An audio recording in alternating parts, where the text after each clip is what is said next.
우리 창세기 4장 1절부터 공부하겠습니다. 성경 창세기 4장을 찾으시기 바랍니다. 1절부터 제가 읽고 공부하겠습니다. 아담이 그 아내와 하와와 동침하며 하와가 잉태하여 가인을 낳고 이르되 내가 여호와로 말미암아 득남하였다 하니라. 우리 사람이 제일 처음 아담과 하와로 지음받을 때는 어린 아기로 자라지 않았었습니다. 처음부터 완전한 성인으로 지음을 받은 자가 바로 아담과 하와입니다. 그렇기 때문에 아담과 하와는 어린아이 때부터 자라서 쭉 성장하는 과정을 모릅니다. 아무리 이야기해줘도. 그것은 왜냐? 벌써 하나님께서 태어날 때 성인으로 지으신 것입니다. 여러분, 대개 아담과 하와가 처음 지음을 받았을 때 몇 살쯤 나는 사람으로 지음을 받았을까요? 물론 아담과 하와는 지음 받았을 때 1살이지만 그 몸의 성장 정도는 오늘날 우리의 나이로 말하면 몇 살쯤 되었을까요? 나는 언제나 예수 그리스도를 표적으로 봅니다. 예수께서 공생애로 나올 때 나이가 30살이었습니다. 하나님께서 예수 그리스도를 20살에 혹은 25살에도 일을 시킬 수 있는데도 불구하고 예수님이 30이 되었을 때 하나님이 사업을 시켰습니다. 그래서 하나님께서 아담과 하와의 나이도 아마 요사의 나이로 따지면 한 30살 된 그런 남자와 여자의 모습으로 지었지 않느냐, 그렇게 제가 생각을 합니다. 이래서 이야기한 아담과 하와는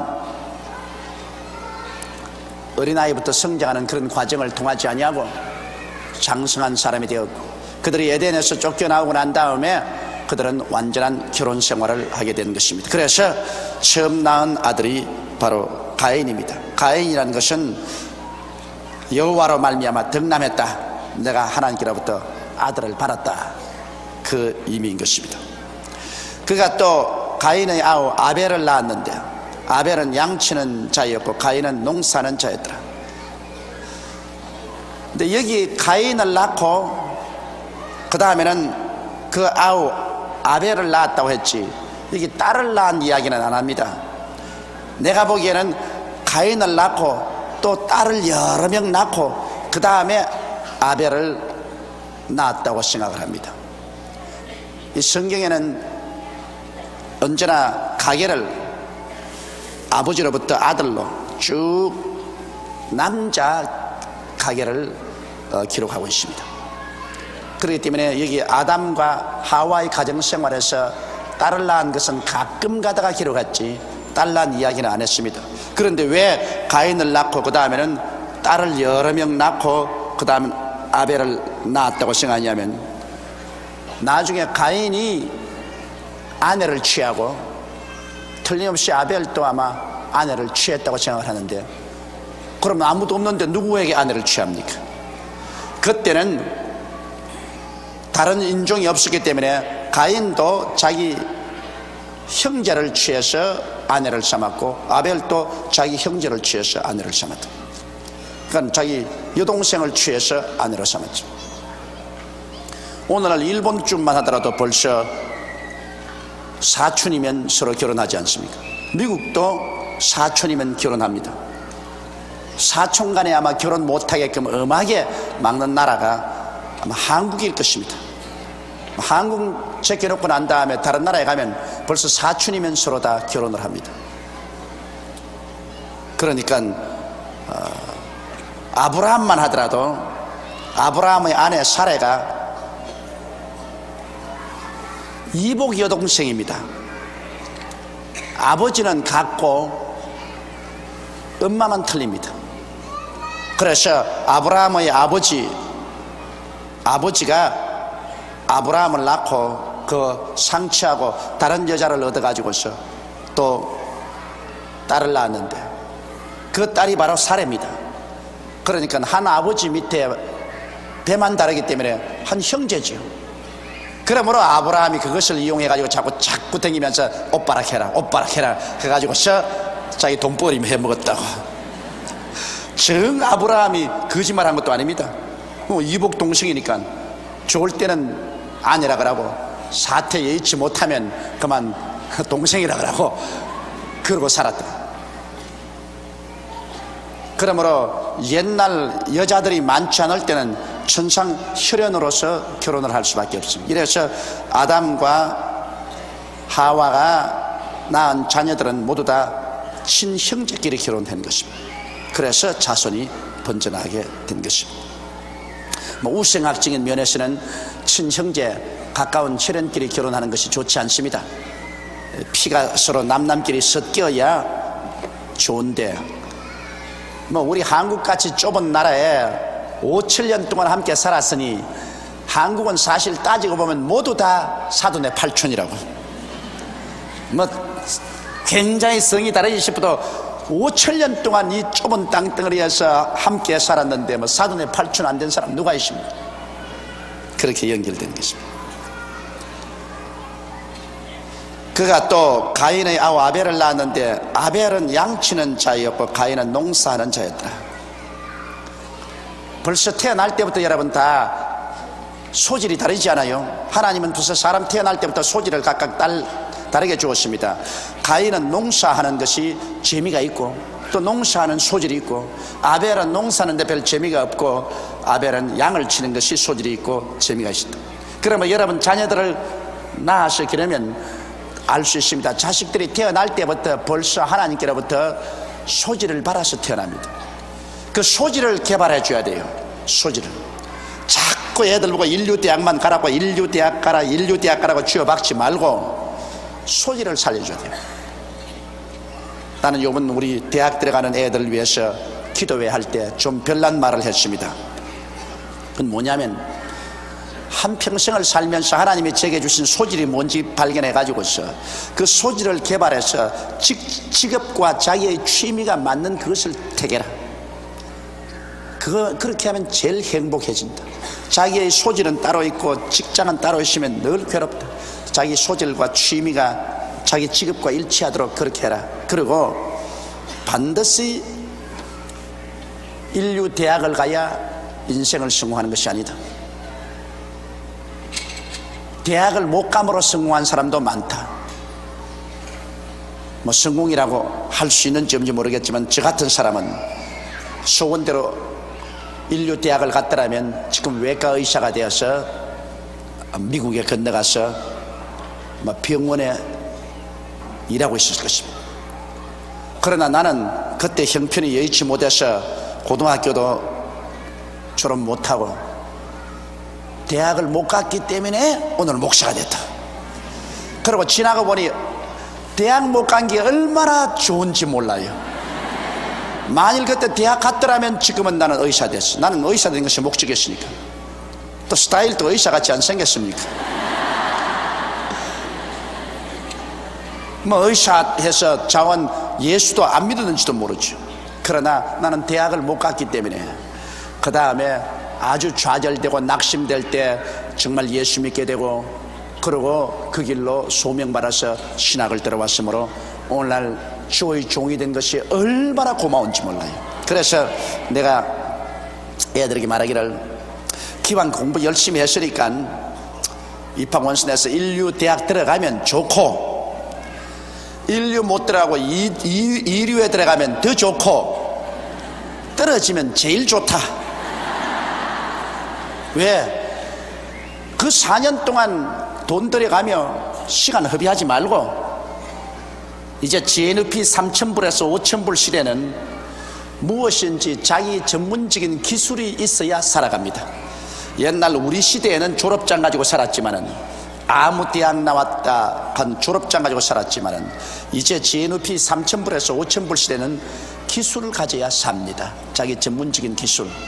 그러므로 내가 하는 말은 변호사가 되기를 원하든지, 그렇지 않으면 교수가 되려는지, 기술자가 되려든지, 의사가 되려든지, 이런 전문 직종이 되려면 대학을 가거라. 그러나 그저 장사해서 먹고 사는 평범한 자기 전문적인 분야를 개척해서 살 사람 같으면 구태여 오늘날 소위 말하는 이류 대학 갈 필요 없다. 그 전문학교에 가서 전문적인 지식 얻어가지고서 자기 분야에 열심히 하면 그로서 대성을 할 수가 있는 것입니다. 그건 내가 지어먹어서 하는 소리 아닙니다. 그런데 자기 전문적인 소질도 없고 취미도 없는데 대학 졸업장 따려고 대학교 가놓으면 그거는 4년 동안 부모의 고열을 빨고 쓸데없이 돈 소모하고 쓸데없이 시간만 낭비하고 그 다음 대학 나와서 뭐합니까? 아무것도 없습니다. 차라리 그 시간에 자기의 소질을 개발하면 되는데 실제로 오늘날 대학에서 공부하는 과정 여러분 2년만 공부하면 다 마치는 과정입니다. 그걸 고무줄로 당겨서 4년을 만들어 놓은 겁니다. 그 내 말이 아닙니다. 미국에서 전문가들이 연구한 결과에 오늘날 현재 학제에서 4년 동안 공부하는 것 과학자나 의사 이런 것 내놓고 일반적인 학과는 2년이면 다 끝장낼 것을 그것을 4년 동안 잡아 당겨 놓았다는 겁니다. 그러므로 자기 전문적인 소질을 알고 전문적인 취미를 하면 그 전문적인 그 소질을 개발할 수 있는 곳에서 한 2년 동안 바짝 공부해서 싹 나가면 오히려 낫다고요. 그렇기 때문에 인류대학 들어가면 좋고 이류에 들어가면 더 좋고 떨어지면 제일 좋다. 그러면 그때는 정말 자기 갈 길을 찾아서 갈 수가 있기 때문인 것입니다. 이거는 순수한 농담도 아닙니다. 여기에 상당한 진담이 들어있습니다. 벌써 태어날 때부터 가인은 농사 짓는 데 소질이 있고 취미가 있었고 아벨은 목축하는 데 소질이 있고 취미가 있었고 그러므로 사람은 자기 소질과 취미를 개발해 줘야 되는 것입니다. 자기 소질과 취미도 없는데 강제로 인생을 끌고 가려면 한평생을 후회와 탄식을 하고 살게 되는 것입니다. 한시라도 빨리 자기 취미가 있고 소질이 있는 그곳으로 뛰어들어가서 그 길을 걸어가면 인생을 살고 난 다음에도 후회를 안 합니다. 아이고 내 뜻대로 한번 살아볼 걸 그런 후회 안 해요. 그러나 막 부모의 강요에 못 이겨가지고서 원치도 않은데 너는 변호사가 되어라 너는 의사가 되어라 뭐 너는 판사가 되어라 그래가 원치 않은데 그 직업에 들어가 가지고서 평생을 늘 탄식하면서 살아가는 사람이 많습니다. 그렇게 할 필요 없습니다. 여기에 가인은 당당하게 농사지는 자가 되고 아벨은 당당하게 양치는 자가 된 것입니다. 그리고 3절에 보면 세월이 지난 후에 가인은 땅의 소산으로 제물을 삼아 여호와께 드렸고 아벨은 자기도 양의 첫 새끼와 그 기름으로 드렸더니 여호와께서 아벨과 그 제물을 연락하셨으나 가인과 그 제물은 연락지 아니하신지라 가인이 심히 분하여 안색이 변하니. 여기 보면 벌써 가인과 아벨이 다 자라서 분가를 한 것을 알 수 있습니다. 왜냐하면 분가를 하기 전에는 제사를 누가 드렸냐? 아버지가 드립니다.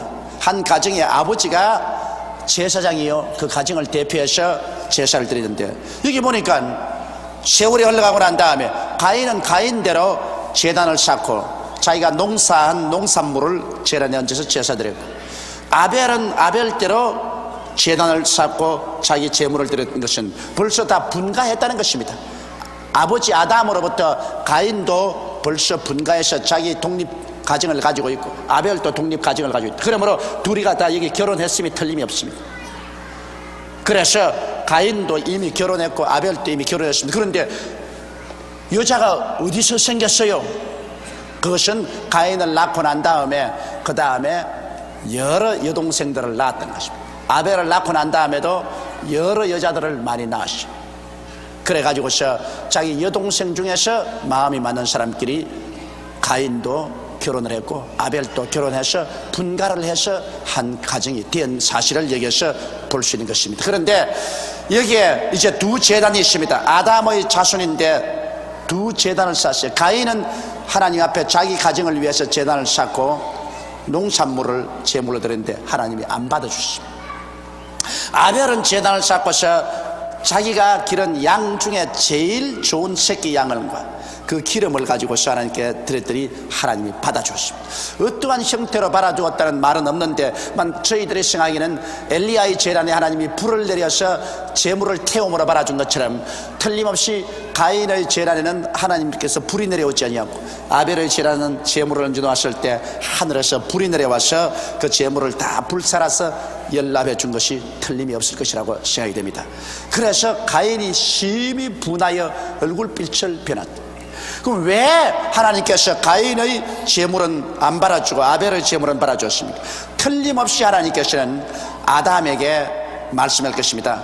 이제 너가 죄를 짓고 에덴에서 쫓겨났으니 이제 장차 훗날에 여인의 후손이 와서 너희를 구원한다. 그러므로 여인의 후손 즉 예수 그리스도가 오셔서 너희를 위해서 제물이 될 터인데 그 상징으로 하나님 앞에 나올 때는 어린 양을 잡아 피를 흘리고 그를 불살라서 제사를 드리면 나와 만날 수 있다. 그렇게 하나님이 분명히 가르쳐 주실 것입니다. 그래서 아담이 분가를 해 나가기 전에 가인과 아벨 또 다른 형제간을 모아놓고 너희들은 반드시 하나님 만나려고 할 때는 너희 죄를 속하고 하나님을 만나야 된다. 그러기 위해서는 장차 메시아가 오실 것이니 그 메시아가 와서 우리 죄를 위해서 대신 십자가에 못 박여 피 흘려 죽으실 것을 상징하는 어린 양을 잡아서 제물을 드려서 하나님을 만나라 가르칠 것입니다. 그런데도 불구하고 가인은 까짓것 하나님이 어린 양을 드려서 제물로 드리라고 한다고 해서 반드시 순종할 것이 뭐냐, 내가 제단만 쌓아서 내가 인간의 수단과 방법과 노력으로 농사지은 농산물 가지고서 제물 드리면 됐지 받아 잡수는 어른이 이것 달라 저것 달라 할 것도 뭐 있어, 무엇이 주면 받아 잡수면 됐지, 이런 생각이었습니다. 그래서 그 제단에 인간의 땀을 흘려 지은 곡식을 드렸습니다. 하나님이 안 받았습니다. 그런데 아벨은 제단에 어린 양을 잡아서 드렸습니다. 하나님 받았습니다. 이것이 오늘날 우리에게 중요한 교훈을 가르칩니다. 오늘날 많은 제단이 있지만 가인의 제단이 있고 아벨의 제단이 있습니다. 똑같이 교회 세워놓고 똑같이 십자가 있지만 가인의 제단이 있고 아벨의 제단이 있습니다. 가인의 제단 교회 아무리 댕겨봤자 하나님이 연락하지 않습니다. 가인의 제단은 뭘까요? 인본주의적인 제단. 오늘날 소위 말하는 현대주의 신학과 신신학, 현대주의나 신신학들은 여러분 교회당 지어놓고 십자가 다 붙여놓고 뭘 가르치는지 압니까? 그 제단에는 어린 양의 피가 없습니다. 그들은 현대주의나 신신학자들은 사회개혁운동, 그건 개혁운동이 있습니다. 정치운동이 있습니다. 그 제단에 인간의 산물인 정치운동, 사회개혁운동 이런 것 가지고 밤낮 외칩니다. 밤낮 정치가 어떠니 사회가 어떠니 일어나서 정치개혁을 하고 사회개혁을 해야 한다는 이런 것만 외칩니다. 그들은 성경을 믿나요? 안 믿습니다. 성경은 전적으로 하나님의 성령으로 영감된 말씀으로 믿지 아니하고 성경을 고등 비평을 합니다. 인간의 철학, 과학, 고고학, 역사 이런 것을 가지고서 성경을 비평해 가지고서 자, 이것도 하나님 말씀이 아니다, 저것도 하나님 말씀이 아니다, 이것도 신화다, 저것도 유대인의 신화다. 그래서 다 성경을 난도질을 해버립니다. 그래서 성경 안에 있는 기적은 다 적혀버려요. 이건 다 신화다. 성경 속에 있는 기적은 다 적혀버려요. 그래서 예수님께서 동정녀 마리아에 태어났다는 것도 거짓말이다. 예수님은 아버지 없이 태어난 사생자다. 그리고 예수님의 기적, 이거 다 거짓말이다. 예수님을 신격 구하기 위해서 지어낸 말이다. 예수님이 죽었다가 부활하다는 것도 거짓말이다. 죽어서 어떻게 부활하나, 이건 제자들이 예수님을 신격하기 위해서 만드는 이야기다. 그러므로 예수님이 십자가에 못 박여 피 흘린 것 그 관계없다. 그 왜 피 흘린 그 징그러운 소리 아니냐. 예수님의 고상한 사상만 따르면 된다. 예수님께서 가난하고 병들고 굶주리고 소외된 사람의 친구가 되었으니 그런 고상한 사상만 따르면 되는 것이다. 그러므로 오늘날 또 예수의 사상을 따라서 교회는 가난하고 헐벗고 굶주리고 소외된 사람의 친구가 되어서 이 사람들 잘 살기 위해서 정치운동하고 사회개혁운동하는 것이 교회다. 가인의 제단입니다. 가인의 제단은 천당도 없고 지옥도 없습니다. 천당, 이 땅에서 잘 사는 것이 천당이지 올라가 봤나? 그러고 지옥 언제 누가 내려가 봤나? 죽으면 그뿐이지. 여러분, 교회당 그대로 있고 십자가 달아놓고 성경을 읽어서 목사 가운 입고 설교하면서도 실제 내용에는 예수 그리스도와 그 보혈에 대한 것은 없습니다. 이거 정말 조심하지 아니하면 교회 왔다 갔다 하다가 그냥 깎굴로 지옥으로 떨어집니다. 우리 한국에도 많은 가인의 재단이 있습니다. 한국에도 여러분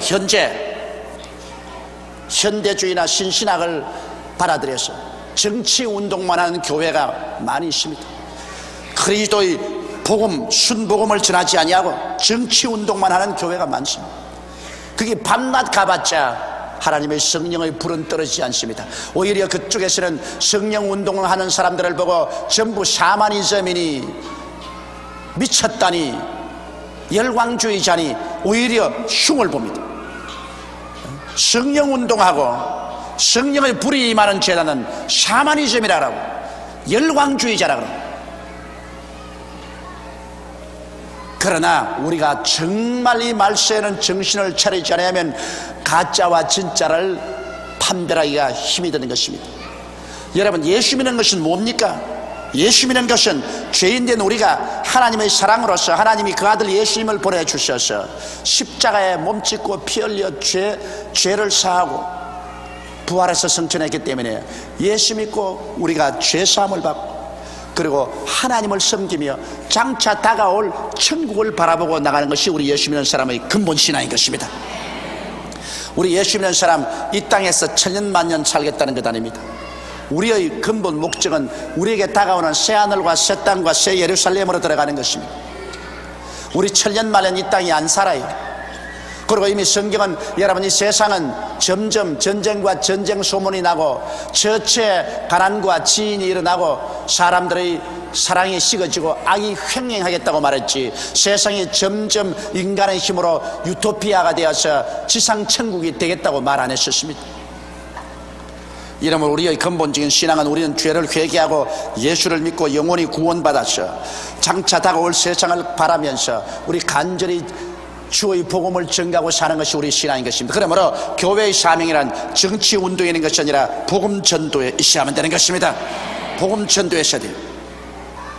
교회에 와서는 내가 아벨의 재단인가 가인의 재단인가 그것 관심을 가지고 분별해야 되는 것입니다.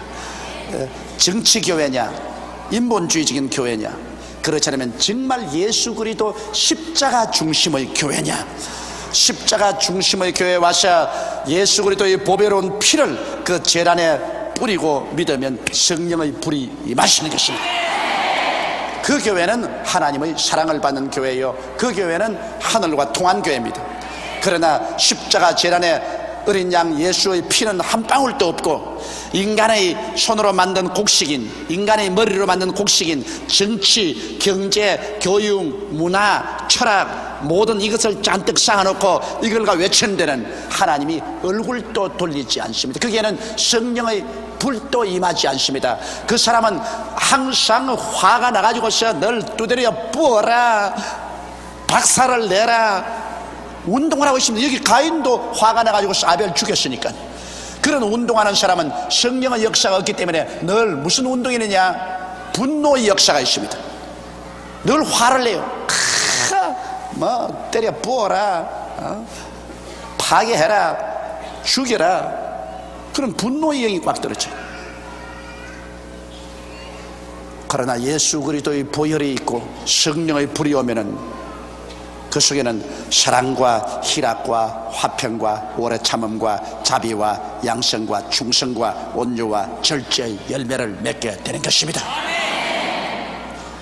이러므로 여러분, 우리가 한평생 예수 믿으면서 제단 잘 택해야 돼요. 제단 잘 택해야 돼요.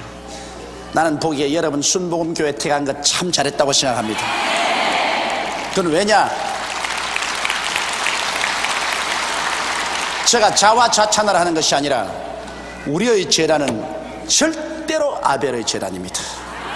우리는 예수 그리스도의 우리 위해서 죽었다가 부활한 것을 그대로 믿고 예수의 피를 의지하지 않고는 한 사람도 천당 못 가는 것을 믿습니다. 우리는 성령이 오셔서 우리를 붙들어 주시고 도와주신 것을 믿기 때문에 우리의 죄라는 아벨의 죄라는 것입니다. 우리의 죄라는 정치재란, 사회개혁운동하는 아벨의 죄라는, 가인의 죄라는 아닙니다. 여러분이 우리 교회를 떠나서 혹시 다른 데 이사 갈지라도 여러분께서 교회 재단 잘 택하십시오. 당장 가자마자 정하지 말고 여러 교회를 다녀보고 난 다음에, 그러고 난 다음 정해야 되는데, 그러나 그 중에도 언제나 성경을 하나님 말씀으로 믿고 예수 그리스도가 동정녀 마리아에 태어나서 십자가에 못 박여 죽었다가 부활하시고 성찬하셔서 다시 재림하고 그리고 성령의 역사를 믿는 그런 교회를 찾아가야 되는 것입니다. 그런 교회를 찾아가지 않고는 큰 시험에 빠지게 되는 것입니다. 그래서 아벨은 자기도 양의 첫 새끼와 그 기름으로 드렸더니 여호와께서 아벨과 그 제물을 연납하셨으나 가인과 그 제물은 연납지 아니하신지라. 가인이 심히 분하여 안색이 변하니, 가인이 심히 분하여 안색이 변합니다. 왜? 성령이 없으면 늘 심히 분하여 안색이 변하는 곳입니다. 여러분, 성령의 역사 없는 가인의 제란에서는 늘 분해서 안색이 변한 그런 사람들만 모여오는 것입니다. 늘 부정적이고 원망하고 탄식하고 그러고 데모하고 고함 치고 이런 것입니다. 그 결과 어떻게 됩니까? 여호와께서 가인에게 이르시되 내가 분하여 하면 어찌미뇨 안색이 변하면 어찌미뇨. 하나님께서 가인을 꾸짖으시는 것입니다. 네가 왜 분하게 생각하고 안식이 왜 변하노? 뭘 잘했다고? 내가 선을 행하면 어찌 낯을 들지 못하겠느냐? 선을 행치 아니하면 죄가 문에 엎드리느니라. 죄의 소문은 내게 있으나 너는 죄를 다스릴지니라. 자, 내가 선을 행하면 어찌 낯을 들지 못하겠냐? 선이란 뭡니까? 선이란 하나님의 아들 예수를 믿고 순종하는 것이 선인 것입니다.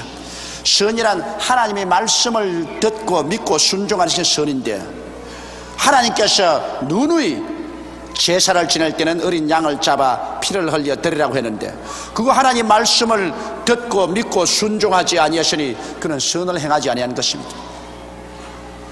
오늘날도 여러분, 선이 뭔지 압니까? 선이란 하나님을 믿는 것이 선입니다.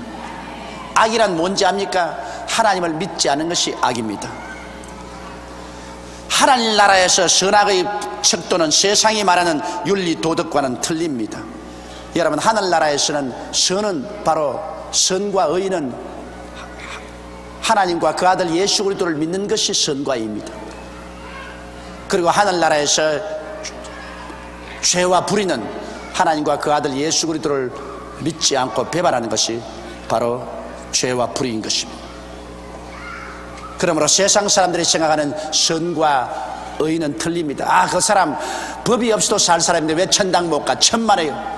세상 사람에게는 법이 없어도 살 수 있는 의인같이 보이지만 하늘나라의 불의는 안 믿는 것이 가장 큰 불의인 것입니다. 하나님을 안 믿는 죄가 제일 큰 죄입니다. 성경에 뭐라 하십니까? 죄에 대하여라면 저가 나를 믿지 아니하며 심판에 대하여라면 이 세상 임금이 이미 심판을 받았느니라고 말하는 것입니다.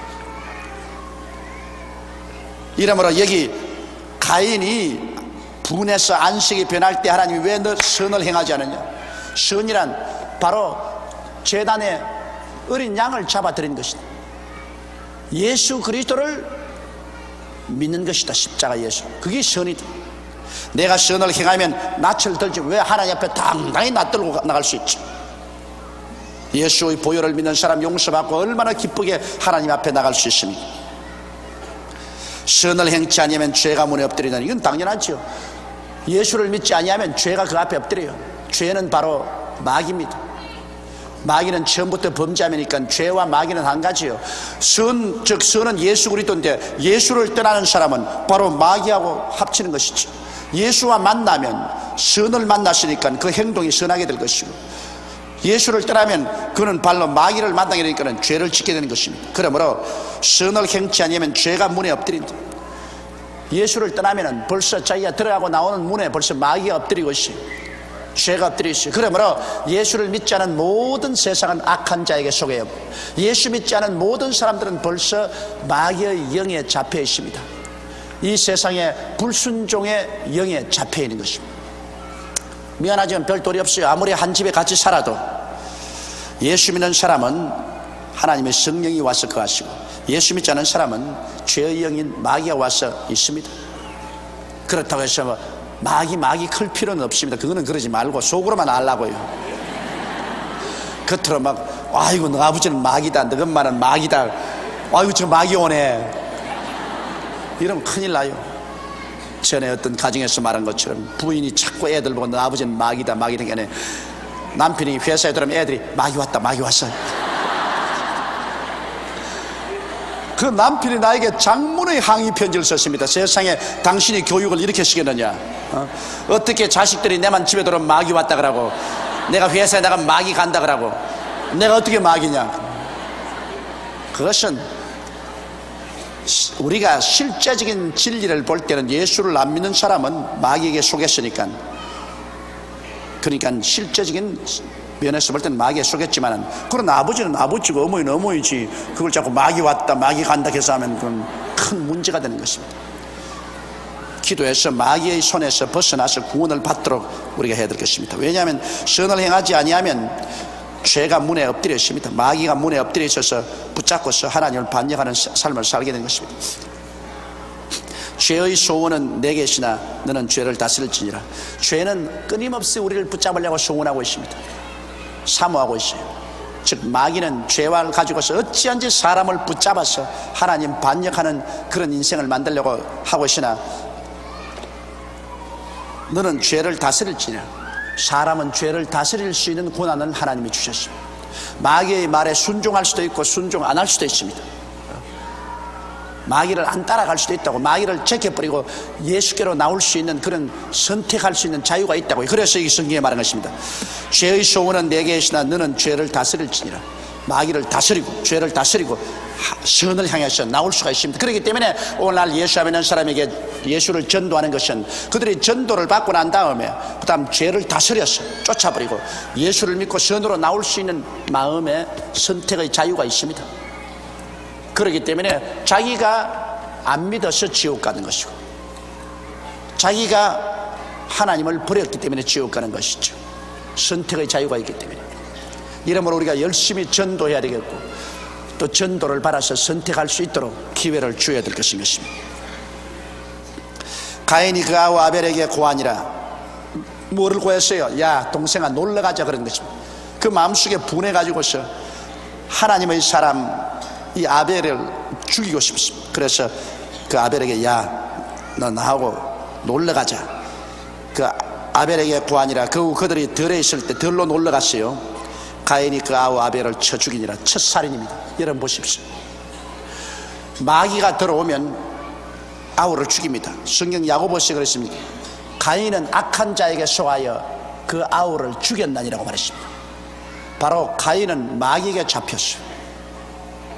하나님의 말씀을 불순종하고 덩치면 그 다음 마귀가 잡아요. 가인은 악한 자에게 속하여 그 아우를 죽였나니라. 마귀와 죄는 이퀄입니다. 죄가 있는 곳에 마귀 있고 마귀 있는 곳에 죄 있습니다. 그러므로 가인은 벌써 하나님을 반역했습니다. 하나님의 드리라는 그 양을 드려서 제물 드리라는 그 제물 안 드리고 지 인간의 노력으로 만든 제물 드렸다가 하나님 안 받아주니까 하나님 반역했고, 그래서 벌써 마귀가 들어왔고 죄가 들어오니까 그 동생을 죽였습니다. 동생은 선한 사람입니다. 그는 의인 아벨입니다. 의인입니다. 왜? 그는 하나님의 말씀을 순종해서 어린 양을 잡아 하나님께 드리고 하나님의 약속을 믿었습니다. 그러므로 그는 믿음으로 말미암아 의인이 되었고, 가인은 믿지 아니함으로 악인이 되었습니다. 그래서 가인은 그 아우 아벨을 쳐 죽였습니다. 오늘날도 꼭 한 가지입니다. 여러분, 오늘날도 가인의 재단을 가진 사람들이 끊임없이 아벨의 재단을 가진 목사나 교회를 공격을 합니다. 쳐 죽이려고 합니다. 오늘날 반드시 세상에는 안 믿는 사람과 교회와만 대결이 아니라 같은 교회당을 지어놓고 난 다음에도 가인의 재단에 속한 사람들이 분이 가득해가지고서 마귀와 죄에 잡혀서, 그래서 예수를 올바르게 믿고 성령 받고 의의 삶을 사는 그러한 목사나 교인들이나 그 재단을 멸하려고 합니다. 이러므로 우리 한국도 보수주의 신앙이 확 뿌리를 박아야지. 자유주의 신앙이 뿌리를 박으면 그 사람들은 보수주의 신앙을 완전히 다 격파해버리고 마는 것입니다. 이 한국 땅에도 참 불행하게도 그런 서양의 못된 가인의 자손들이 와가지고서 여기에다가 자유주의적인 신학을 뿌려놓았습니다. 그래서 예수도 부인하고 성령도 부인하는 무리들이 목사가 되어 있고 그런 신학교에서 학생들을 가르치고 있고 거기에 배우는 학생들이 나와가지고서 수많은 사람들에게 독초를 먹이고 죽이고 있다. 이것을 우리가 깊이 생각하고 두려워하고 우리 마음속에 추호라도 가인의 재난에 속하지 않도록 해야 됩니다. 우리는 의인 아벨의 재난에 속해야 되는 것입니다. 예수 믿는 자는 의인이고 예수에게 등을 돌리는 자는 죄인입니다. 그리고 악인입니다. 의인에게는 성령이 와 계시고 악인에게는 죄인에게는 귀신이 와 있는 것입니다. 그래서 마귀가 오는 것은 도적질하고 죽이고 멸망시킨다고 자기 친동생을 돌로 죽었다. 그래서 인류 역사상 첫 살인이 됐습니다. 보십시오. 죄가 사람을 죽이는 것입니다. 오늘날 세상에 이렇게 많은 살인이 있고 전쟁과 수많은 살상이 있는 것은 그리스도를 버렸기 때문인 것입니다. 예수를 버렸기 때문에 그 결과로 이와 같은 비극이 세상에 다가오는 것입니다. 여호와께서 가인에게 이르시되 내 아우 아벨이 어디 있느냐? 그가 가로되 내가 알지 못하나이다. 내가 내 아우를 지키는 자니까. 자, 하나님께서 가인아 네 아우 아벨이 어디 있느냐? 그러니까 내가 아우를 어디 있는지 어떻게 알아요? 내가 뭐 아우 지키는 보장 아닙니까?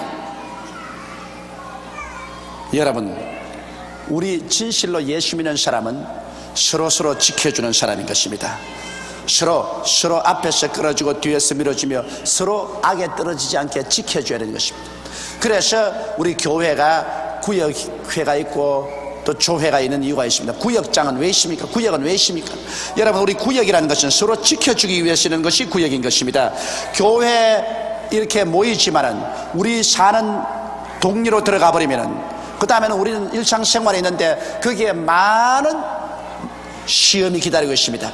원수마귀가 기다리고 있어서 가정생활에 여러가지 시험이 들고 환란이 다가오고 고통이 다가오는데 교회는 멀다 말입니다. 그러나 거기에 신앙이 선배가 되는 구역장이 딱 있어서 구역원들에게 문제가 생기면 신방꽃장 해주고 기도해주고 그리고 곧장 주의 종들에게 연락해서 돌보도록 해. 우리는 아우를 지키는 자입니다. 형도 지키고 아우도 지키고 우리는 서로 지켜서 천당에 같이 가야만 되는 것입니다. 우리는 서로 안 지켜주면 안 돼요. 내 혼자 독불장군은 없어요. 서로 앞에서 끌어주고 뒤에서 밀어주면서 서로 지켜줘야 돼요. 나는 아무도 지켜줄 필요 없다. 나는 내 혼자 독야청청이다. 내 혼자 나갈 수 있다.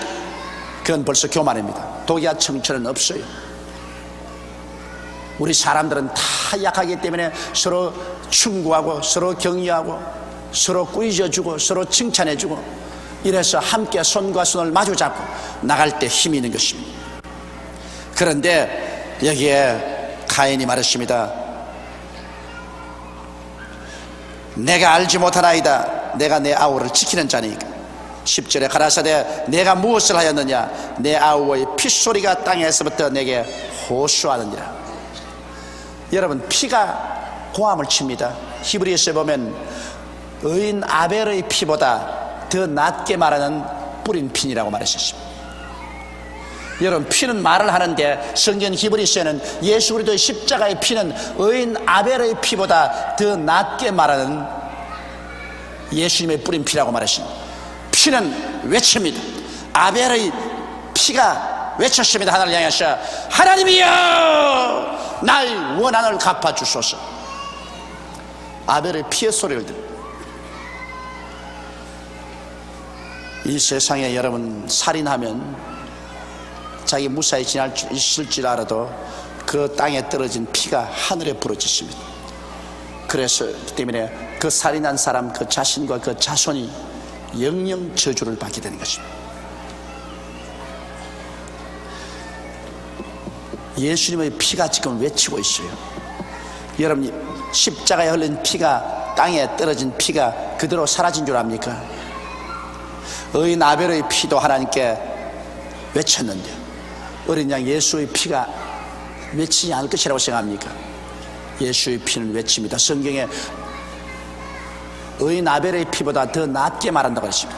그럼 뭘 말할까요? 예수님의 피는, 예수님의 피는 죄인의 죄를 위해서 피를 흘렸으니 용서를 받게 하여 주옵소서, 용서받게 하여 주옵소서 외칩니다. 그러므로 예수 믿고 나오면 그 피의 외침을 통해서 용서받는 것입니다. 그 피가 뭐라고 외칩니까? 하나님과 사람 사이에 원수된 장벽을 헐기 위해서 어린 양이 죽으셨으니 주여 장벽을 허소서, 원수된 것을 허소서. 그렇기 때문에 예수의 피를 의지하고 나오면 하나님과 우리 원수된 것이 해소되어 버린 것입니다. 또 예수의 피는 뭘 외칩니까? 예수님이 채찍에 맞아서 피를 줄줄이 흘린 성경에 제가 채찍에 맞으러 나음을 입었다 했으니 채찍에 맞아서 흘린 피는 외칩니다. 치료를 주시옵소서.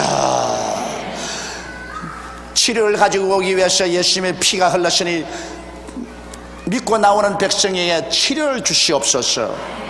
치료해달라고 예수의 피가 지금 외치고 있는 것입니다. 예수의 피는 또 뭐를 외칩니까?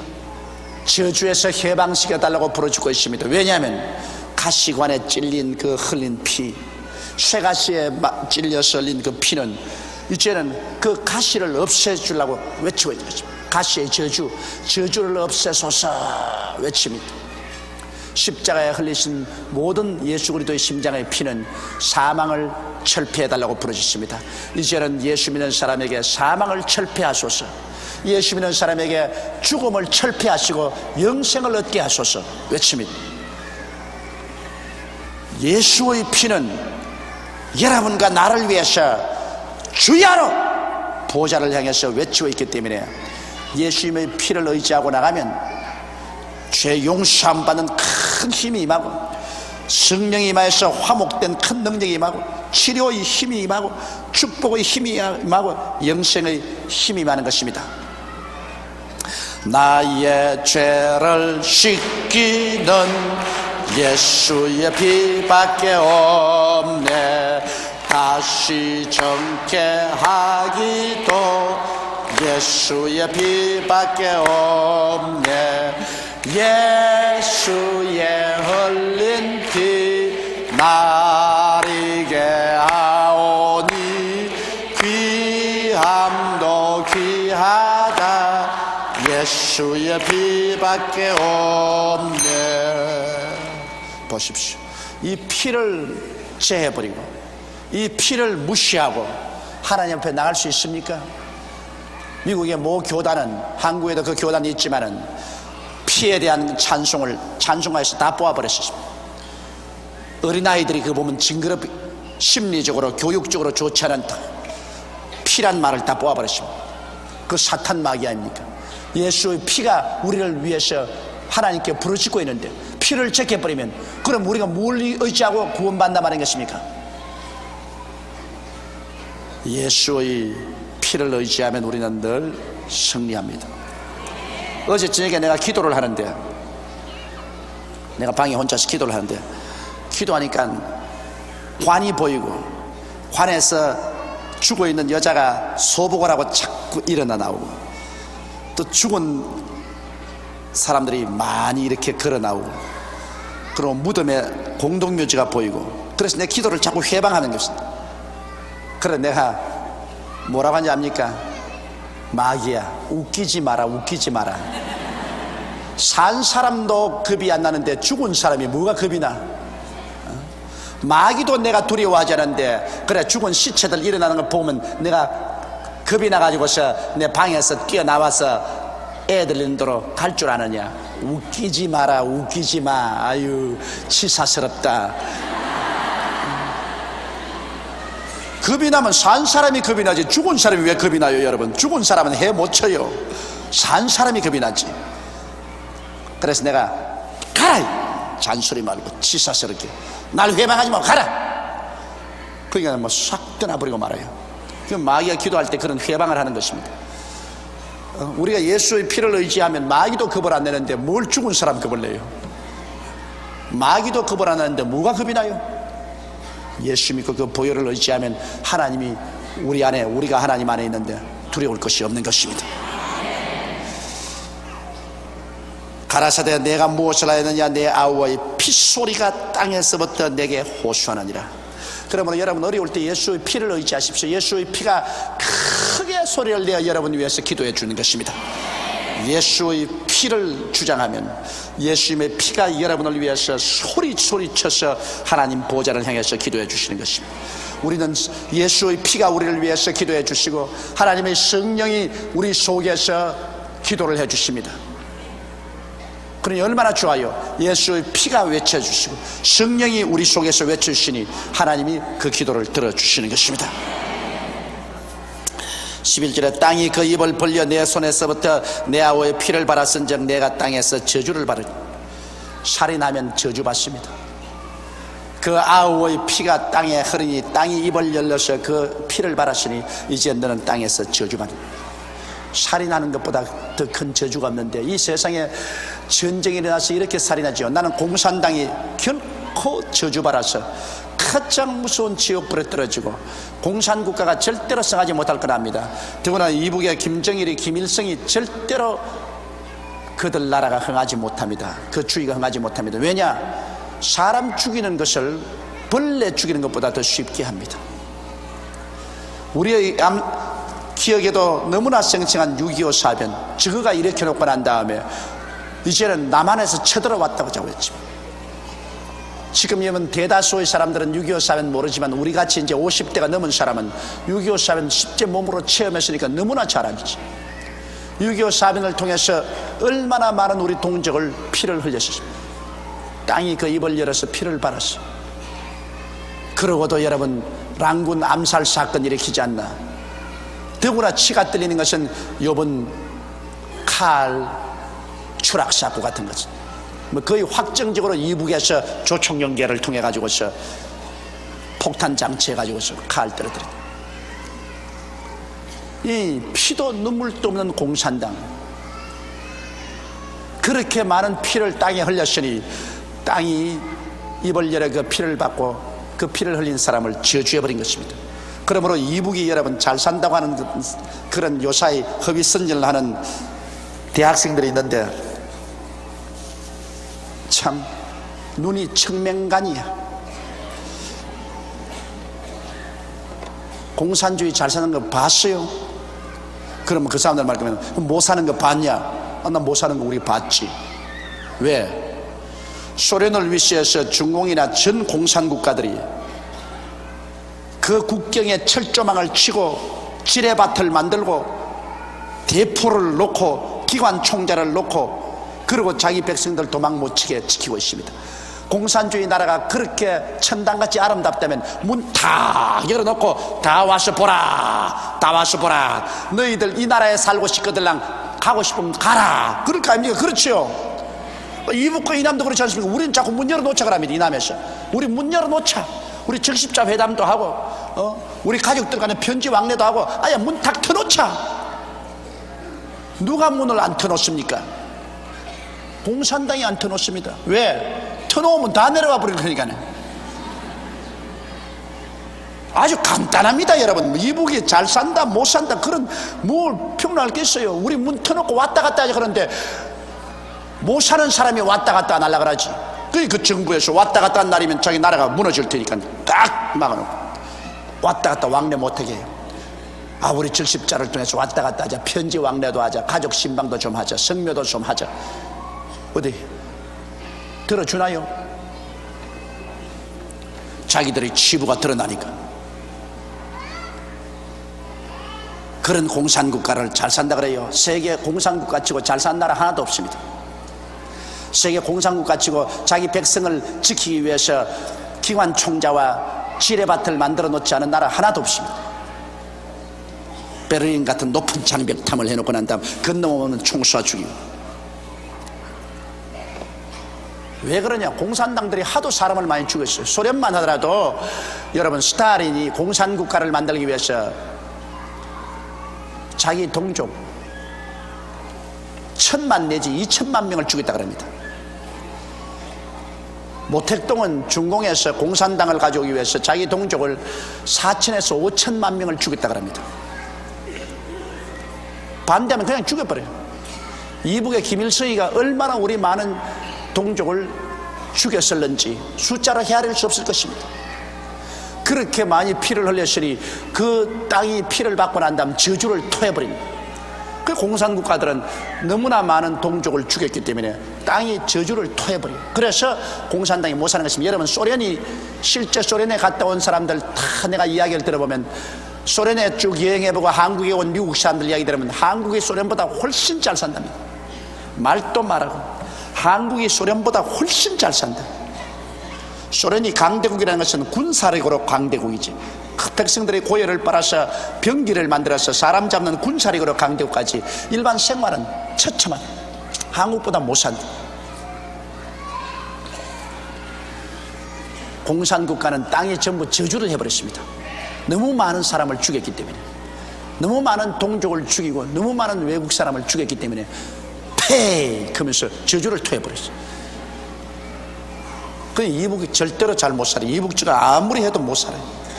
이북은 공산주의를 버리고 회개하고 예수 믿고 나오면 하나님 용서를 해줘. 용서받기 전에는 땅이 저주를 해버렸는데 어떻게 잘 살아요?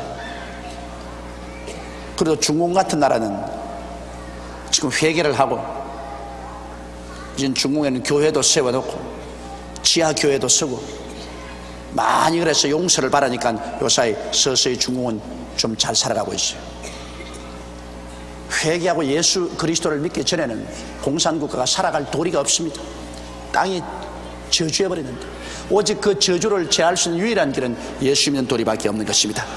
예수께서 우리를 대신해서 저주를 짊어졌기 때문에 예수님만이 저주를 중화시킬 수 있지, 예수님 이외에는 그 저주를 중화시킬 수가 없는 것입니다.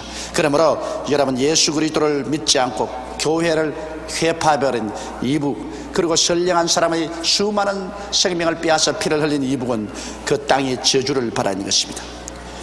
땅이 그 입을 벌려 내 손에서부터 내 아우의 피를 받았은즉 내가 땅에서 저주를 받으리니 내가 밭갈아도 땅이 다시는 그 효력을 내게 주지 아니할 것이요 너는 땅에서 피하여 유리하는 자가 되리라. 보십시오, 거지가 되겠다 그 말인 것입니다. 이제 농사 지어봤자 땅이 효력을 발생하네. 풍년이 안 들어와요. 그래서 유리하는 자, 즉 거지가 된다. 그 공산당은 뭡니까? 똑같이 거지가 되는 주의가 공산당인 것입니다. 똑같이 공산당은 거지가 된 것입니다. 가인이 여호와께 고하되 내 죄벌이 너무 중하여 견딜 수 없나이다. 자기 동생 죽인 것은 모르고 이제 자기 하나님께 바른 벌은 너무 중하다고 항의합니다. 이게 적반하장이 아닙니까? 도둑놈이 오히려 몽둥이 들고 주인 때리는 격입니다. 동생 죽인 것, 남의 생명 빼앗은 것은 중하게 느끼지 않고 자기 벌이 너무 무겁다고 하나님께 불평했습니다. 주께서 오늘 이 지면에서 나를 쫓아내시온즉 내가 주의 낯을 배웁지 못하리니 내가 땅에서 피하여 유리하는 자가 될지라. 물은 나를 만난 자가 나를 죽이겠나이다. 이제 자기 생명은 겁을 내거든. 이제 주님이 쫓아내시니 나는 이제 농사 지어도 안 되고 이제 거지처럼 유리할 수밖에 없는데 돌아다니다가 맞아 죽겠다. 누구에게 맞아 죽겠습니까? 사람들 말하기를 그때 사람도 없는데 누구에게 맞아 죽냐?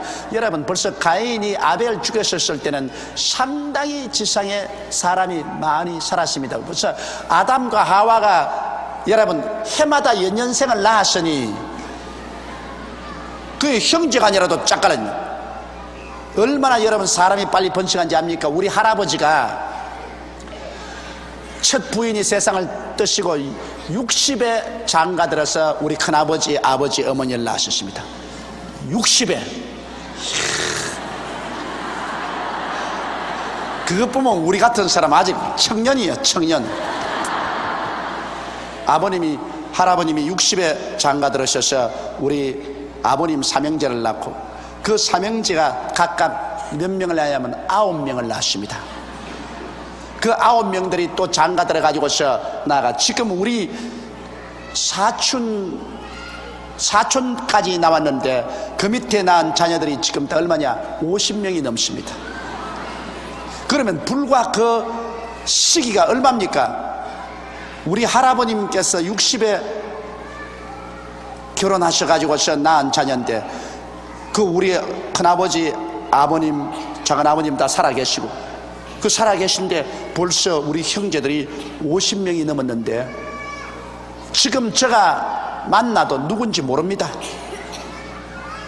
지금 조카들 다 키가 뭐 나보다 더 크고 말이지, 뭐 대학 졸업 맞고 뭐 전부 다 했는데, 만나면 이름이 누구더라 알 수가 없어요. 그러면 요 짧은 기간 한 30년, 한 3, 40년 내에도 이런 변화가 있는데, 여러분, 가인, 아담과 하와는 거의 900살 살았었습니다. 그러니 얼마나 부지런히 나았겠어. 그때는 산하 제한도 없겠다. 그냥 해마다 난. 그래서 이미 가인이 아벨을 죽이고 땅에 나그네 됐을 때는 자기 형제에다가 조카에다가 또 밑에 손주빨에다가 꽉 사람들이 들어졌어. 적어도 제가 생각해 볼 때 그 당시에 한 200~300명은 벌써 지상의 사람들이 살았을 것입니다. 그런데다가 소문이 쫙 났죠. 가인이 아벨을 쳐 죽였다고. 그러니까 다른 사람들이 가인에 대한 감정이 좋을 수가 없습니다. 이러므로 가인이 바로 그 말을 하는 것입니다. 주께서 오늘 이 지면에서 나를 쫓아내시온즉 내가 주의 낯을 배웁지 못하리니 내가 땅에서 피하여 유리하는 자가 될지라 물은 나를 만나는 자가 나를 죽이겠나이다. 자, 이런 이기주의 보십시오. 자기는 동생 죽여놓고 자기는 죽을까 싶어 겁을 냅니다. 남의 생명을 생명같이 느끼지 아니하면서 자기 생명은 귀중하게 여깁니다. 정말 남의 생명을 귀중히 여기는 사람만이 자기 생명도 귀중히 여김을 받을 수가 있죠. 남의 생명을 헌신약까지 빼앗으면서 자기 생명은 귀중히 여기는 공산당 같은 놈이 되지 말아야 돼요. 공산당 같은 놈. 참, 제가 어릴 때 해방되고 난 다음 한참 한국 사회가 6.25 사회 나기 전에 어지러울 때 공산당들이 다니면서 민주 인사들 암살하는 거 너무 많이 보았습니다. 밤마다 떨어요. 그저 조금만 애국에 애죽한 사람이면 공산당이 내려와서 밤에 와서 쏴 죽여요. 나는 그 우리 동리에서 한 애국자가 있는데 그 사람 공부도 많이 안 한 무식한 사람입니다. 그러나 몸이 좋아요. 몸이 건강한데 저녁에 빨갱이가 확 다쳤습니다. 그러니까 부인이 딱 마루에 가서 막았었어요. 막아서 너 남편 내놔라. 그 부인이 얼마나 무식하니까 총을 들고 장총을 들고 왔는데 총을 옆으로 비겼는데 총을 배에다 대고 잡았어. 그 부인이 막 결사적으로 그 빨갱이가 총 들고 왔는 그 장총을 막 손에 잡고 막 딱 잡고서 안 놔주는 거야. 안 놔주니까 이 총 빼앗기겠단 말이에요. 그러니까 잡아당기면 배에 맞아 탕 죽어버려. 그 남편이 그 총소리 듣고 이제 뒷문으로 도망을 치려고 나오는데 뒷문이 탁 열리면서 일본도 칼을 들고서 딱 달라들고. 근데 이분이 아주 몸이 건장하고 좋은 분입니다. 그런데 시골에는 화루가 있어요. 화루. 그 밤에 불 피우면 화루 있지 않습니까? 그 화루를 들었습니다. 들어 때리려고 보니까 그 바로 그 문간 앞에 자기 어린 애기가 자고 있어요. 갓난 애기가. 그러니 화루를 때리면은 그 애기가 맞을 것 아닙니까? 그게 부모의 사랑이라고 보십시오. 공산당은 인정사정이 없지만은 그 부모는 그 칼을 들고 들어오는데 당장 그 화루라 때리면 되겠는데 그걸 못했습니다.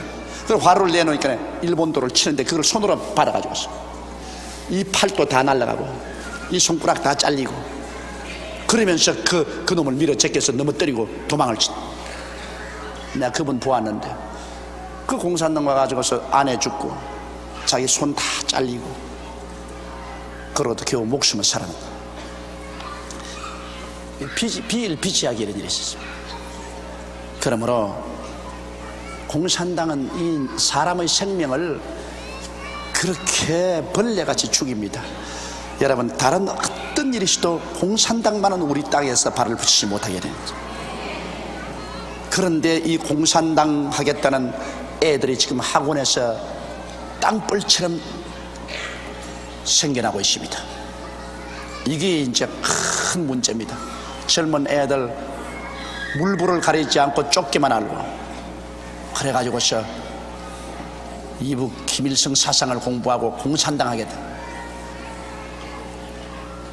우리 여의도 순복음교회는 우리 교회가 이 지상에 남아있는 이상 우리 대한민국의 공산당은 허락하지 않습니다. 우리가 100만 명을 동원해서 우리 공산당 안 된다고 우리가 여의도에서 기도했지만은 우리 지상에 우리 교회가 남아있는 이상은 절대로 공산당은 우리 대한민국에 허락하지 않습니다. 왜냐하면 이 대한민국은 하나님이 우리에게 주신 나라입니다. 이것은 하나님의 성전이 돼야지 공산당이 들어올 수는 없습니다. 여호와께서 그에게 이르시되 그렇지 않다. 자, 하나님 자비 보십시오.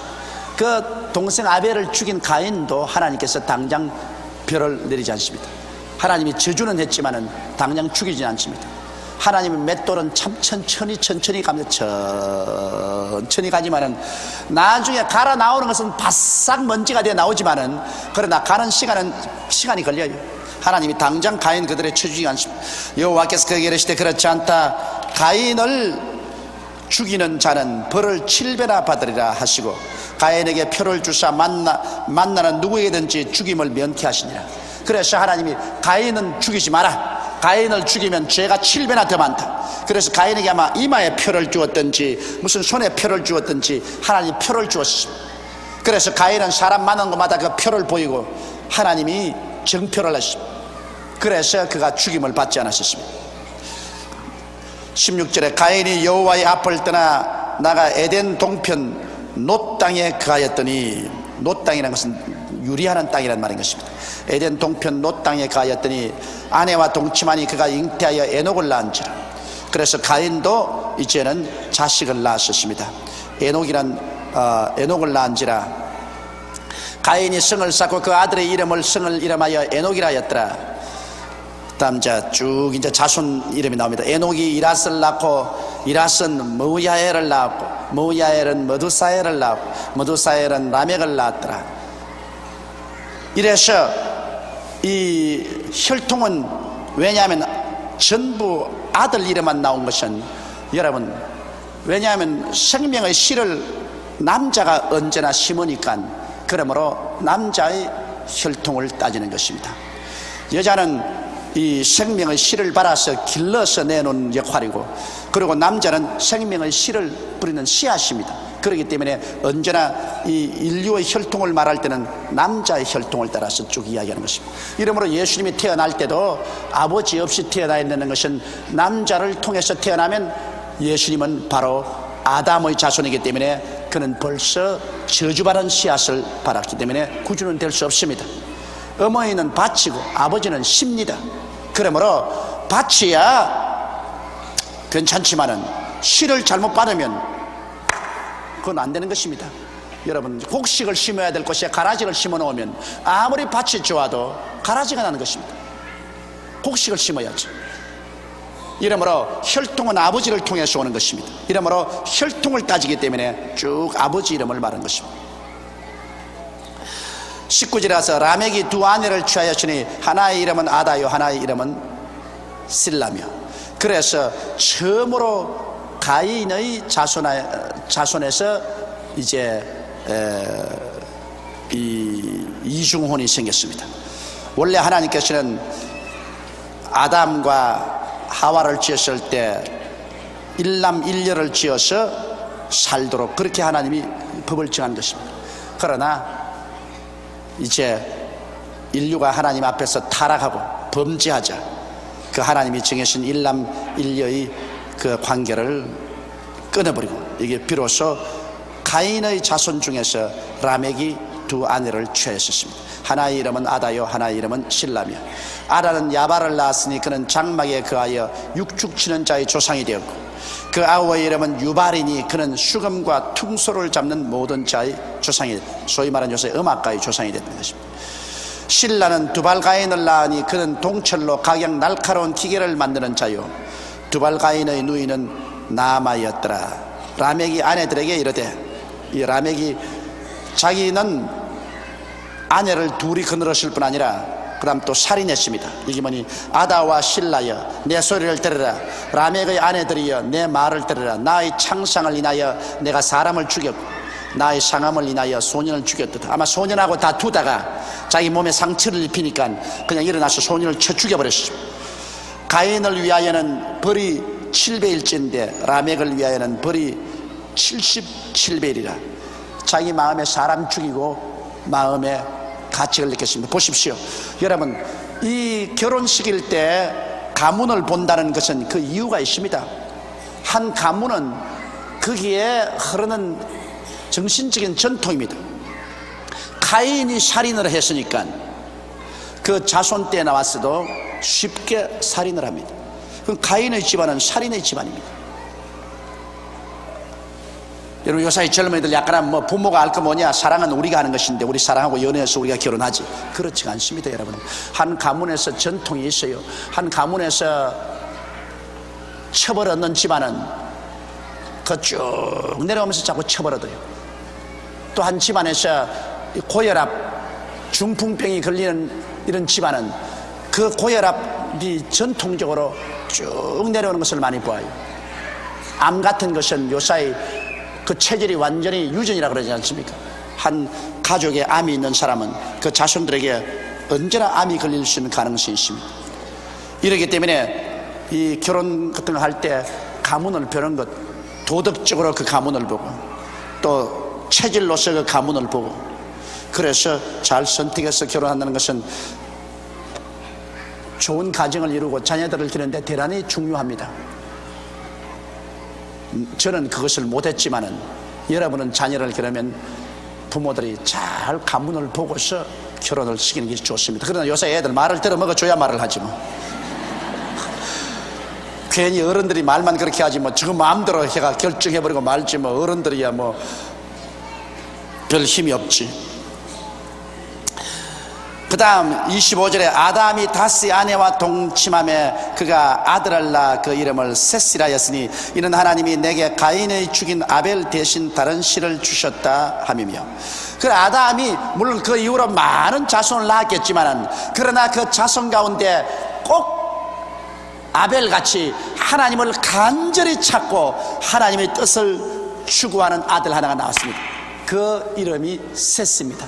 그래서 여러분, 하나님을 찾는 후예가 바로 아벨과 그 다음 셋을 혈통을 해서 하나님을 찾고, 가인의 후예는 하나님을 저버리고 이 세상을 따라 나갔습니다. 그래서 가인의 혈통은 하나님 없는 세상으로 나간 혈통이고, 그 다음 셋의 혈통은 하나님을 찾는 혈통이 되고 말한 것입니다.